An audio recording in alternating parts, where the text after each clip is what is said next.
Maximum প্যানেলের প্রার্থীরা উপস্থিত আছে, তারা সাক্ষী আছেন যে ভিসি প্রক্টর মহোদয়েরা গতকালকের সংবাদ সম্মেলন করে তাদের কোনো ধারণাই নেই। তার মানে তারা কতটা অবহেলা করে আমাদেরকে চলেছেন, এটা আপনাদের মধ্য দিয়ে এবং এই প্রার্থীদেরকে সাক্ষী রেখে আপনাদেরকে জানালাম।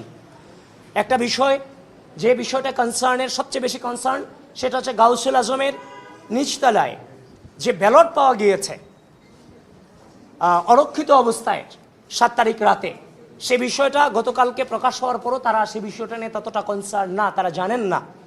অথচ এই বিষয়টা কিন্তু গত কয়েকদিন ধরে নিউজ ফিডে ঘুরে বেড়াচ্ছে এবং আজকে সকল জাতীয় পত্রিকাতে এই নিয়ে লেখা এসেছে, কিন্তু তার সম্পর্কে তারা জানেন না। শেষ পর্যন্ত প্রক্টর স্যার আমাদেরকে বলেছেন নীলক্ষেতে জলজন্ত মানুষও বানিয়ে দিতে পারে তারা, ব্যালট পেপার বানানোর কোনো সুযোগ নীলক্ষেতে নাই।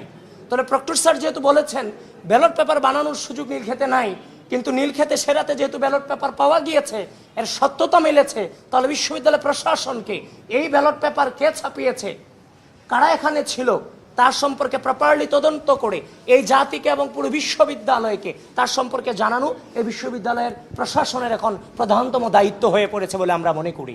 কারণ এই ব্যালট পেপার দিয়েই কিন্তু নির্বাচন হয়েছে, কেউ নির্বাচিত হয়েছে কিংবা কেউ অনির্বাচিত হয়েছে। সুতরাং এই ব্যালট পেপার যেহেতু তারা বলছে যে নীলক্ষেতের জলজন্ত মানুষ বানিয়ে দিতে পারে, এটা নীলক্ষেতে পারে, কিন্তু ঢাকা বিশ্ববিদ্যালয় প্রশাসন নীলক্ষেতে ব্যালট বানাতে পারে না কোনোভাবেই।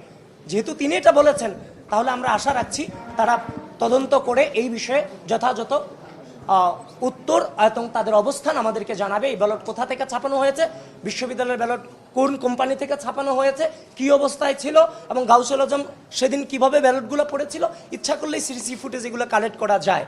সুতরাং আধুনিক যুগে এগুলো কোনোভাবে এড়িয়ে যাওয়ার সুযোগ নেই। আর আরেকটা জিনিস, ইতিমধ্যে আমাদের অন্যান্য প্রার্থীরা বলেছেন, অন্যান্য প্যানেলের প্রার্থীরা বলেছেন যে ভোট কাস্টিং লিস্টটা নিয়ে তারা যে ধরনের গড়িমসি করছে, আমাদের সন্দেহকে আরও বেশি বাড়িয়ে দিচ্ছে। এখানে সবাই উপস্থিত আছে, তারা বারবার একটাই কথা বলছে, প্রাইভেসি। আরে ভাই, কাস্টিং লিস্টে তো এখানে ওমামাকে ভোট দিয়েছে, আবিদকে দিয়েছে, না কাদেরকে দিয়েছে, না অন্য কাউকে দিয়েছে, সেখানে তো সেটা লেখা নাই। সেখানে জাস্ট প্রেজেন্টটা, সাইনটা দেয়া আছে। যেখানে নির্বাচন শুরু হওয়ার আগে হিজাব পড়া মেয়ে থেকে শুরু করে প্রত্যেকের প্রাইভেসি আপনি ওপেন করে দিলেন ভোট লিস্টের মধ্য দিয়ে, সেখানে আপনি সিগনেচারটা ওপেন করতে পারতেছেন না, কারণ এই সিগনেচার দিয়ে তো কেউ ব্যবহার করার কোনো সুযোগ নেই। সুতরাং এটাকে যদি আপনি বলেন আইন দেখান, আদালত দেখান, তখন তো আমাদের সন্দেহের প্রবণতা আরও বেড়ে যাচ্ছে। আমাদের যে ফিল্ড অ্যানালাইসিস, সেই ফিল্ড অ্যানালাইসিসে অনেকগুলো হলের ব্যাপারে আমাদের মধ্যে কনসার্ন তৈরি হয়েছে। যে হলেরগুলো যেমন জহুর হক হল, তারপর মুজিব হল, এই হলগুলো নিয়ে স্পেসিফিক কনসার্ন এসেছে যে ঢাকা বিশ্ববিদ্যালয়ের এই দুটি হলে ওই দিন পার্টিকুলারলি ভোটের দিনে এত পরিমাণ ভোটার টার্ন আউট হয়নি। কিন্তু সেই জায়গা থেকে যখন বিশ্ববিদ্যালয় প্রশাসন বলছে যে প্রায় 87%, 88% কাস্টিং হচ্ছে, তখন আমরা বলেছি যে আমাদের জায়গা থেকে নর্মালি বলেছি ঠিক আছে, আপনারা আপনাদের উপস্থিতি তালিকাটা দেন, তাহলে এখানে সবার জন্য বিষয়টা ক্লিয়ার হয়ে গেল। তো এই সুস্থ স্বাভাবিক প্রক্রিয়াটা আমরা যে দেখতে পাচ্ছি যে আমাদের ঢাকা বিশ্ববিদ্যালয় প্রশাসনের আজকে ভিসি স্যার ছিলেন, ভিতর প্রক্টর স্যার ছিলেন, এই দুইজনের উপস্থিতিতে আমরা কথা বলেছি সবাই, এবং আমরা আমাদের কনসার্নগুলো তাদের কাছে নর্মালি উপস্থাপন করেছি, এবং তারা যেটা আমাদেরকে অনবরত বলার চেষ্টা করছেন যে এই জিনিসটার সুযোগ নেই, মানে ওনাদের পক্ষ থেকে এক ধরনের একটা না সূচক কথা আসলে আমরা শুনছি।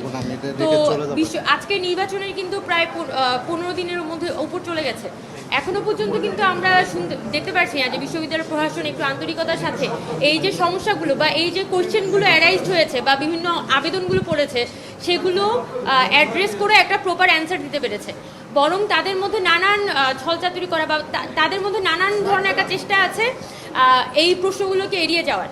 সো সেই সব কনসার্ন নিয়ে আমরা আসলে আজকে ভিসি স্যারের সাথে দেখা করেছিলাম, ভিসি স্যারের সাথে কথা বলেছি, এবং আমরা যেটা বলেছি যে অতি দ্রুত সেটা সবথেকে ভালো হয় আগামীকালকের মধ্যেই আপনারা যাতে আপনাদের উত্তরগুলো আমাদের কাছে দেন, তাহলে আমাদের জন্য সিদ্ধান্ত নিতে সহজ হবে। নির্বাচিত প্রার্থীদের নিয়ে আমাদের কোনো কনসার্ন নাই, আমাদের কনসার্ন হচ্ছে নির্বাচন কমিশন এবং তার কার্যক্রম নিয়ে। শিক্ষার্থীরা কয়েকটা বিষয় দ্বারা সন্দিহান, সংশয়ের মধ্যে আছে গুটি কয়েকটা বিষয় নিয়ে। আমরা সেগুলো শিক্ষার্থীরা খুবই ফর্মালি তারা হচ্ছে আলাপ আলোচনার মধ্য দিয়ে তারা সেগুলো জানতে চায়। আমরা ছাত্র সংগঠন যারা আছে, যারা প্রার্থী আছি, যারা প্যানেলে যারা আছেন, তারাও সেগুলো খুবই কর্ডিয়াল আমরা জানতে চেয়েছি। আমরা কিন্তু বিগত দিনের যে সংস্কৃতি, যে মিছিল করা, মিটিং করা, বিসিকে অবরোধ করা, এত বড় একটা অনেকগুলা আলাপ আলোচনা আসার পর আমরা সেগুলো কিছুই করি নাই। কিন্তু আজকে এতদিন পার হয়ে যাওয়ার পরও আমরা শুধু চেয়েছি নির্বাচন কমিশন শিক্ষার্থীদের মধ্যে যে সংশয়টা তৈরি হয়েছে, স্বচ্ছতা, জবাবদিহিতা সে জায়গাটা নিশ্চিত করা হোক। সেটার ধারাবাহিকতা আজকে আমরা বিস্তারের সাথে আমরা বসেছি। আপনারা জানেন যে বিগত কয়েকদিন থেকে ফরমালি ইনফরমালি সংবাদ সম্মেলন কিংবা আবেদনের মধ্য দিয়ে আমরা আমাদের কনসার্নগুলো জানিয়েছি, কিন্তু এরই পরিপ্রেক্ষিতে আমরা জানতে চেয়েছি এই বিষয়ে আমরা কয়েকটা বিষয় আমরা দেখেছি। ব্যালট পেপারের মতো একটা সেন্সিটিভ একটা বিষয়, সেটা দেখেছি আমাদের গাউসুল আজম অরক্ষিত অবস্থায় আছে। এটা কিন্তু একটা খুবই কনসার্নের বিষয়। কিন্তু আমরা বলেছি দেখেন যে এত হাজার মানুষ ভোট দিতে এসেছে, ফাইন, ঠিক আছে, আপনি শুধুমাত্র উপস্থিত তালিকাটা দেখান। আমরা আরো কয়েকটা গুরুত্বর বিষয় বলেছি, কিন্তু আমাদের একটা বিষয় মনে হয়েছে যে নির্বাচন কমিশন বলেন কিংবা বিশ্ববিদ্যালয় প্রশাসন বলেন উদুর বিন্দু বুডুর গায়ে চাপিয়ে দেওয়ার একটা পায়তারা তারা করতেছেন। আমাদের মনে হয়েছে তারা যে অনীহা দেখাচ্ছেন, এই অনীহাটা শিক্ষার্থীদের মনে সংখ্যার জায়গায় আরো বেশি প্রগাঢ় করতেছে। তো সেই জায়গা থেকে আমরা এটা বিশ্বাস করতে চাই না যে নির্বাচনে বিন্দু মাত্র কোনো কিছু হয়েছে, সেটা আমি বিশ্বাস করতে চাই না। আমরাও চাই শিক্ষকরা আমাদের বিসি স্যার খুবই আন্তরিকতার সাথে অনেক পরিশ্রম করেছেন, অনেক সাহসিকতার পরিচয় দিয়েছেন।